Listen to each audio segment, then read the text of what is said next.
Hey there, this is Crystal Summerbear Jones here with Wedding Secrets and Heirloom Photography. So today I'm coming to you as because I'm really excited after I just created this really fun, well, not fun, detail-oriented spreadsheet about all the nitty-gritty details of things that you need to remember for your wedding day and planning prior to your wedding day and even after your wedding day. And these are things that I was literally remembering last minute within the last couple weeks before I got married last year. And I had a month of wedding coordinator. And so she did help me remember some of these things, but a lot of these things I just remembered on my own, and it just kept coming up and coming up. So I wanted to create a spreadsheet, and I thought about this because I have been doing mini fairs this season. So far this year, I've done 4 wedding fairs. And I've met a lot of people who are super stressed about what it is they are like, what to do next, right? So I'm going to share the one of the things that saved me. So I actually created a custom spreadsheet, but I wanted to take my spreadsheet that I created for myself and make it a little bit more generic, um, so that other people could use it. So I'm actually going to be uploading it to my website, and I'll be dropping the link below in the comments. And I'll be sharing it. I'm actually going to be sharing it with many of my email addresses and couples that I met at the fairs because this list that I created for myself really saved my butt. And I also went through after creating it and customizing it, and I wrote in some comments so that it's not just an item. So one thing that I had for mine, oh, here it is, and that a lot of couples have is this book, Future Misses or something like that. Now, this is a really cool book. I got it off Amazon and it still has a whole bunch of notes in it and such. But it has like vendors, inspiration, so like pages for you to doodle on, budget, checklist, wedding party, guests. And then it has lists in here, but it has lists separated by what you need to do like 6 months out, 7 months out, whatever, which is fine. But I just found it to be, I didn't like it spread out over that. Like, okay, this is what you need to do 12 months ahead of time, 9 months ahead of time. Well, I had a 5 month long engagement, so it kind of didn't make sense for me. Also, I wanted something online that I could put in the price of it and it would update what our running total was for the wedding. So that is what I did here. And so I put in the estimated cost of each item, and then you can actually make a copy of this on Google Docs, or I don't know what Macs have. I forgot they have some kind of docs on Mac. It's been a while since I've used a Mac. But you can are sheets. Okay, so you can edit it on sheets in a Mac and just create your own line, a column right next to it and start putting in what it actually costs you. And I also did decipher between if you're hiring a professional to do everything versus if you're DIYing it. So I'm going to share my screen and go through it with you. And this won't take too long. This video is going to be a little bit shorter because the next video I'm doing, I'm actually interviewing somebody who works at a venue up in British Columbia. So if you're looking at doing a destination event, I will be interviewing them this week, and that video should drop on Friday, I believe. And I'm super excited because I have met so many vendors and they're all excited to be interviewed. So I'll be interviewing somebody who specializes in doing cookies and desserts, a cake decorator, a sound specialist, a DJ and MC, 2 different ones. I want to interview a few different DJs so that you can get an idea for the difference in the styles, because one DJ is not like the other, just like photographers, one photographer is not like the other. So some people, when you are choosing, for instance, a photographer and a DJ, style is important.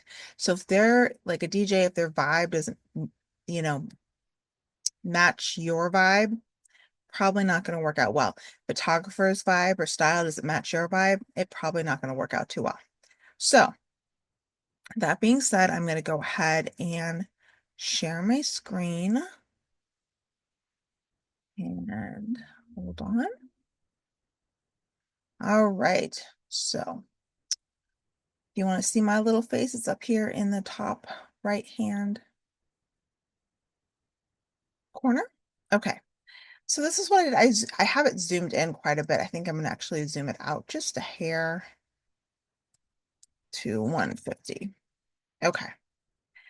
So this is what I did is you have the category. Broke it up into categories, and it's not perfect yet. The way I actually had ChatGPT help me design this, but I went through and I created it and broke it up into, I took my list, dropped it into ChatGPT, and I didn't like how it laid it out. So I broke it up into my own sections, and within these sections there are categories. So I'm still actually in the middle of working on this, so it's not as pretty as it will be. Prettiful is what I was about to say. It's not as prettiful as it will be here in the near future. Okay, so to start with is attire. So I don't have the venue on this list because this is a list that you want after you have a venue. So the venue is obviously the first thing that you need. After the menu, this is the list you will need. So starting with attire. So all of these are the things that I remembered, some things I remembered early on. Hair accessories, jewelry, a veil, tiara maybe, bridal shoes, groom's attire, groom's accessories, wedding boxes, and these can also be custom.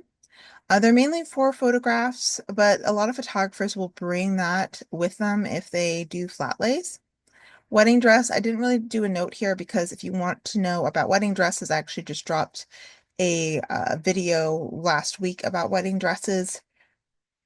And I mean, this box is not big enough for me to talk about wedding dresses.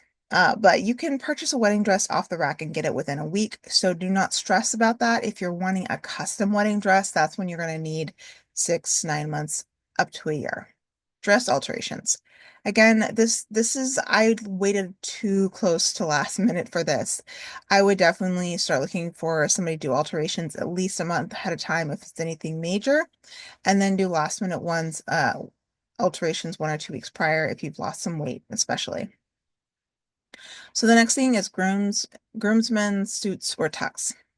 So we went with a a vest because it was going to be hot. We basically went and told everybody to go to Men's Warehouse and get a specific color undershirt or like long sleeve shirt that they were going to roll up and a button up shirt with the vest. And they rented the vest, they bought the shirt, and they bought the pants. And then the shoes, we were just like, okay, just black is fine. And any kind of black shoes are fine. So that's what we did with ours. And we did not require anybody to wear any kind of tie because Aaron wore a tie, my husband wore a tie, but a lot of the groomsmen did not because it was going to be hot that day. So that's another thing you want to think of is the season, the type of venue. If it's at a beach, you want it to be more casual. If it's at a luxury estate, then you may want it to be more formal. There really is the sky's the limit. And I actually would love to bring on a designer to talk about attire because I mean that's a huge subject. And then bridesmaids, accessories, and shoes. So aside from jewelry and veil, this can be, oh my gosh, extra makeup. It could be hair things, hair pins, hair things for later on in the night. Oh yeah, something underneath to cinch you in. I have thicker thighs, and so I didn't want my thighs touching and getting all sweaty and gross in the middle of the day, so I wore Spanx underneath. And I mean, it cinched me in a little bit, but mainly it was to make sure that I was comfortable throughout the day, and it really, really helped a lot. And it was really comfortable too, actually. So those are some things to think about. And of course, shoes. Now, with shoes, I highly recommend you getting something comfortable that you can walk in and that you can stand in for long periods of time. If you want something really pretty, well, remember, unless you're wearing a shorter wedding dress, people are not going to see your shoes. So they don't need to be 4-inch heels, but if you are comfortable walking in 4-inch heels, go for it. Just make sure that you have some other shoes to change into later on in the night because your feet will start to hurt. And then an extra dress is an older fashioned thing. It's something that has been done in decades past, but it's still something that is done today. In fact, I was thinking of 50 Shades Freed, the movie, and she does this grand wedding, and then they have a grand exit, and she's changed into a different exit outfit, and also Twilight. As I just recently rewatched those movies, so it's it's very common when you're having a grand exit and you're leaving like straight to the airport from your wedding. So the reception. The reception, this is huge, and you will see that the reception is broken up into different categories here. And so some of these are if you DIY it or if you don't. So for your bar, we actually DIY'd a lot of the bar. Our venue came with a location for the bar, but not a bartender. Our caterer, we paid extra for our caterer to supply two bartenders who were licensed. And then we just provided all the alcohol and the cups and alcohol drinks and cups and such.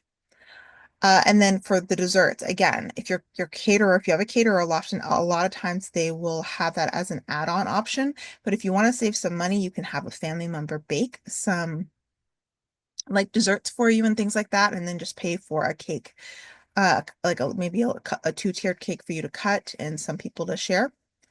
We also had an ice cream cart that was really popular, and they came right before sunset, right before we went to go take our photos at sunset. So it kept everybody occupied, aside from, the DJ and such. But a lot of things in here, these are all things that generally speaking, the venue, the caterer, or the baker is going to take care of. But we DIY'd this because our venue was a one of those venues. It was gorgeous and beautiful, and I love it. But you choose all your vendors. So, and now with cake and desserts, again, I was talking about that. Is that you can choose cakes, you can choose a larger cake. Those are still beautiful. I love it. We had a three-tiered cake. Each one was a different flavor, and it was a hit. But we had way too much cake left over, and we had way too much desserts left over. So I was expecting 120 people, and about 90 people showed up, and people were full. So remember that, and I didn't anticipate that, is that of course people are going to be full after they been eating food all day. So I actually didn't need my mom to bake so many desserts, but we gave the desserts away. And thinking back on it, I probably should have had little boxes as additional little favors that people could take desserts with them. So the next thing is dining right over here. So name cards or holders. Again, this is for those who are doing a seating chart, which most people do. This can be done by your stationeer or it can be done DIY, which is what I did. Although I do wish I had used a printer instead of drawing it. A calligrapher could do these as well. But you also want something to hold the signs on the table so that people are so it's high enough for people to see it. If you have a centerpiece that's larger, you definitely need have the names of the tables or the numbers at the tables up high enough for people to see them. And then of course you want to make sure you have seating chart done for the coordinator. And you can see over here is the generic price. Like that's free, unless of course you want your wedding planner to do it. That's built in the price. But generally couples do it themselves because they know who can sit next to each other and who can't. And then I did my own seating chart sign. It took me quite a while to do it, but you can also have it ordered. It was about $50 for me to DIY it, and I could have had it custom done for about, well, to be honest, it was a little more than 200, but these are just the average prices. So there was a rental company that we could have used. It would have added, in our specific instance, about $5,000 if I had done everything I wanted to do. But generally, the range is anywhere between 1 to 3,000 if you do a combination of them doing decor and you doing some DIY. So for instance, chargers, plates, goblets, mugs, napkins, table linens, baskets, utensils, champagne cups, all of these are usually provided either by the caterer or the rental company. So there's usually two different rental companies. Um, Well, sometimes they're bigger ones, but usually they're a little bit different. So the rental company usually brings furniture and utensils and everything in this list. So I didn't add furniture. If you don't have enough furniture at your venue, you can rent furniture as well. Also, you can rent chairs. I'm literally just remembering this right now, and I'm going to add this to that because some venues do not have enough tables and chairs. Ours did, but I think I ended up renting two extra tables. And then under the dining area, under the reception, I put entertainment. This is the DJ and MC. Of course, you're going to want them at the ceremony, or maybe you want a band or a musician to be doing the ceremony music. However, if you do that, you want to make sure you have a sound specialist there who can make sure that everybody is mic'd up so that people can actually hear the ceremony. You would you would never guess how many ceremonies people can't hear. It happens all the time. And DJs often take care of this, but there are specialists out there that are sound specialists who can take care of this and they'll come in and set everything up earlier on in the day or they can work with your DJ and MC. So moving on to the ceremony, which probably I should put the ceremony before reception. Uh, but with the ceremony, sand ceremonies are really popular these days also, or you can do the candle lighting ceremony. So make sure that everything is up at the front. Our coordinator did not do this and she had to come up in the middle of the ceremony and give us the extra glasses of sand. And it had very little sand in it. And that was partly my fault. I don't think I was clear enough what I wanted for that because I had so much stuff that I was directing the day before the wedding and I didn't make it clear what I was looking for. But just make sure that's up and ready to go. The programs for the ceremony can also be done by your invitation or stationeer. But again, you can DIY this absolutely. I DIY'd this and it cost probably about $50.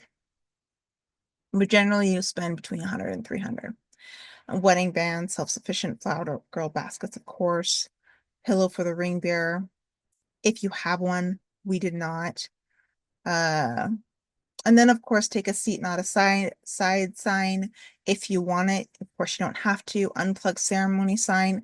I actually, in my contract, I believe I do say that I do ask that nobody takes photos during the ceremony specifically because I don't want, this is what happens is I have seen guests hold up an iPad to take pictures and block photos. I have seen guests step into the aisle for that iconic shot and get the photo with their phone, ruining my photo or making it difficult for me to have to fix it after the fact.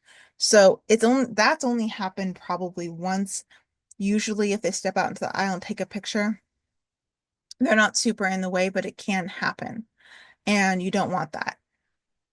A lot of times people will still sneak phone photos anyway, but at least if they're told not to do it, they're gonna like hide it. They're not gonna have their phone up in the air, like, and being obnoxious about it. So mainly it's like, I know that people are still gonna take phone photos anyway. That's fine. But when you tell them not to do it, they're more likely to, kind of keep it on the down low, which is what I really want and what you want so your photos aren't ruined. So decor. Decor is a huge thing. Some people care about decor, some people don't. A lot of times the venue will have everything included and will take care of the decor. You just add it on and it's fine. So I'm going to start with floral. You can do a full floor service, which means they can take care of everything that's under this DIY decor. Well, almost everything under the DIY decor. Sorry, under the DIY floral. So they would take care of all of this that I did. You can also hire a professional designer for the reception and ceremony decor. So they usually bring in scissor lifts and they will like bring and decorate, say, if you have a barn or something with high ceilings, and they'll like do the drapery and do the lighting and make it look really magical. And if we could have afforded it, I probably would have done that because it took so much time to do it ourselves. But we just didn't want to spend an extra $5,000 doing that. And so for us, I just went ahead and did it myself. And I'm still actually using the decor that I purchased for my business and for my portrait photography. So it works for me. So for the entrance, of course, you have over here the entrance. You want a welcome sign stand, a welcome sign with a photo, which of course we've already put up in our home after we used it for the wedding. And then if you're doing a grand exit in California, sparklers are illegal pretty much everywhere. If you're not in California, they might allow it, but generally you want to do either fake petals, bubbles, or fake sparklers. Uh, and then, of course, baskets. Baskets are great. They hold programs, favors, toiletries, any extra things you might want. Mr. and Mrs. sign, I almost forgot that. And I actually have one. So if I end up being your photographer and you want to borrow mine, feel free. I have a black Mr. and Mrs. sign. And then, like I said, the professional designer for reception and ceremony decor. I did all this DIY. You cannot look through it yourself. I'm not going to go through it all in detail. But again, professional designer for reception and ceremony decor is going to range anywhere between $5,000 to $10,000 usually. So this is for those who are investing a little bit more in their wedding, which again, had I had the money, I absolutely think it is a worthwhile investment because it was a lot of work putting up the decor and taking it down. So when you hire them, not only are you paying them to put it up, you're paying them to take it down. It saves a lot of time, stress, energy. It is absolutely worth it if you can afford it. So scrolling down over here, I DIY'd my florals. Again, I love my bouquet. The reason I DIY'd my bouquet is because I couldn't find one online with a florist that I really loved, and I had it in my mind in a vision, and I loved it. However, I should have done something a little bit different for my bridesmaids and maybe done have a florist do theirs and just do it smaller because it's a little bit less money. Or I could have just gone to Trader Joe's and put them together and wrapped a ribbon about it instead of trying to do each one like a professional florist does it because I actually can do floral designs. I'm very good at floral designs because I do have a degree in decor and interior design. So, but it's time consuming. And then I used hurricane glasses with floating orchids as my centerpieces because I didn't want my centerpieces so big that people couldn't like look across the table and see each other. So yeah. And then of course a memorial section. So our guest table had our a guest display. It was custom and people dropped in, like wrote on little wood pieces and then dropped it in. And so now we have it displayed in our house. Oh yes, I almost forgot. Make sure you have gel pens that are visible. We had gel pens. Our coordinator forgot and or couldn't find it to put it out and didn't bother asking me where they were. And so people had to use their pens. So some of them are harder to see what they wrote. And then again, food for the morning. You must have food for getting ready. Both groomsmen and the bridesmaids, the groom's party, the bride's party, you need food in your system. Okay, I promise you, you do not want to be starving when you get to the wedding because you'll still have time to eat at your wedding, which I always make sure every single one of my brides have always eaten at their wedding. I will not pull them away for photos unless they've had some food. That's just what I do. I do not want them fainting. Planning and coordination. So again, month of wedding coordinator, that is what I had. She was great and took care of, so I would not have been able to do the DIY stuff without her. However, the day of, she was not great. Uh, she just, she's good behind the scenes, not great as running around and actually doing stuff. That's not her forte. Unfortunately, she was an associate of the wedding coordinator that I actually hired. So, a wedding planner. By the way, a wedding quarter month of wedding coordinator, you really, really should do it. If you do local, month of wedding coordinators can be anywhere from 15 to 3,500. Some people charge 3,500 for a day. You will often find plenty of month of wedding coordinators who will charge in this range. I think after all was said and done, ours was about 5,000, but that was only because we flew them in. So you can get someone who's just learning their craft and do month of wedding coordinator, you know. Wedding planner. This is going to be more expensive. Our wedding planner, 5,000 is actually really low. This is someone who's just starting out. 10 to 15,000 is more the range. So I actually might change that because I know in California that it's usually much higher for full service wedding planner.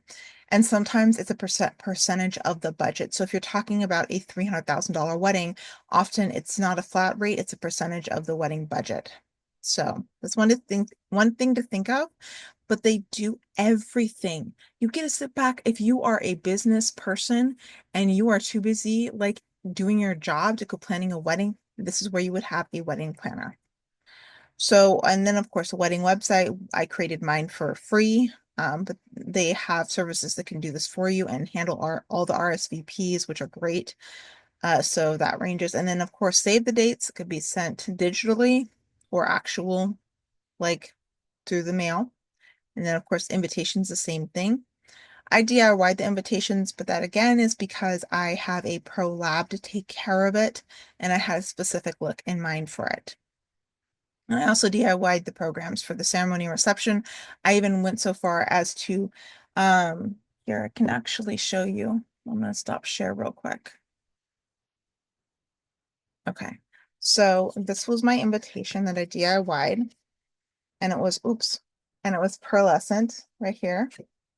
And you can see, I actually, it's really hard to, yeah, with the camera, even though I have a camera outside of my laptop. Anyway, I went through and actually, went through the wedding schedule right here so people kind of knew what the wedding schedule was because Friday was when we got married and then Saturday we had a brunch. So I actually put the wedding schedule here and then behind it I had an RSVP where they would scan an RSVP on the website and then I also had a map of the place on it. So it was really cool. Anyway, I will have to take a picture of this and upload it at some point. But yeah, I created this. It's really cool. Very unique for most invitations. So I'll go back to sharing my screen. All right, so moving on from there, I also did menu cards, which I don't have a sample of. I know that they're in a box. I just don't have a sample right now that I also created to match the invitations as well. So the caterer, sometimes they usually don't include the menu cards. Usually, again, your stationeer is going to do it, but sometimes the caterer will do it for you. And this can range, I mean, this can really range higher as this. $50 per person is on the low end for sure. Let me do the math on how much ours was actually. I'm just gonna do the math right now. Oh, I already think I already know. $100 per person. Yeah. Yep. Ours was $100 per person. So it's kind of in the mid-range. And it wasn't served, so it was kind of like a buffet. It was basically a buffet. I just had different food stations. So yeah. And then, of course, media and memories is what I'm saying. So under here, we're going to do photographer, videographer, cinematographer. I'm a cinematographer, which is different. It means that I specialize in doing fuller coverage. So most brides choose the fuller coverage option, which is usually anywhere from 15 to 25 minutes long and includes much more of your day. Content creator is a new thing that's happening. I love it. It's actually a service that I want to start adding on. I just need to find actually need to find a associate to work with for that. Because it is something amazing. Not only is it great for you, you get the content back usually within 48 hours, and it's really cool. It's somebody like who knows how to use all the TikTok and Instagram and all those transitions and fun things, and they know how to do it. I could use it for my own business as well. So that's something I actually want to add on to my service here pretty soon.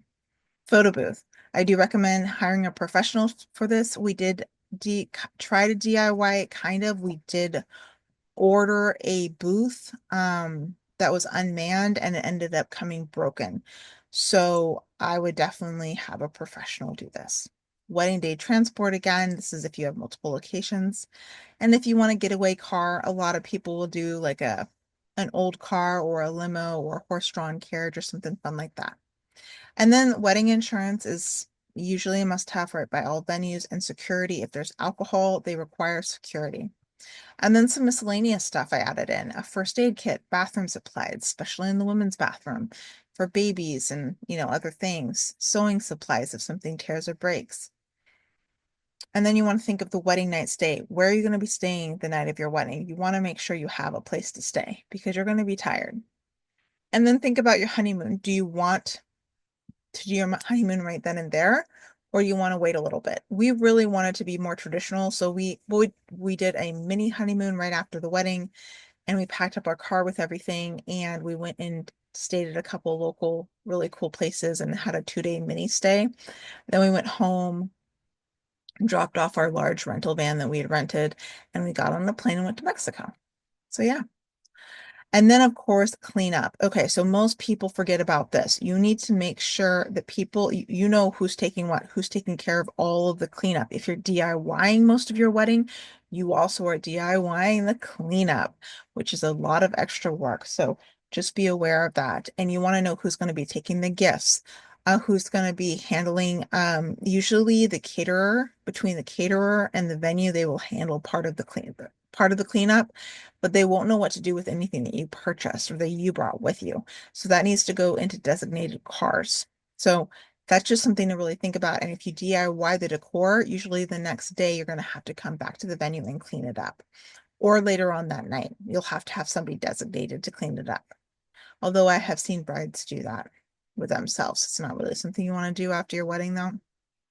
All right, this was a little bit longer than expected, but there's just so many things. And like I said, I'm going to have this for you. I'm going to clean it up a little bit more and drop this in. And this is what's great is you can literally, I'm actually probably going to add a column right on the end here and put in your price. So you can go through these things. You can change it as you need it. You can gray it out if you don't need it or delete it and put in the price next to it. And it's a great already done for you spreadsheet to keep track of your budget. So, I'm just curious. Well, I don't think it's going to do it if I do a sum of all this.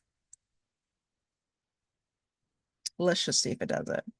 So we did this where you could keep track and we went and scrolled all the way down and we did mm, formulas, auto sum. Let's see if it did it. No, it wouldn't do it. So it's because it's a range. That's why I wouldn't do it.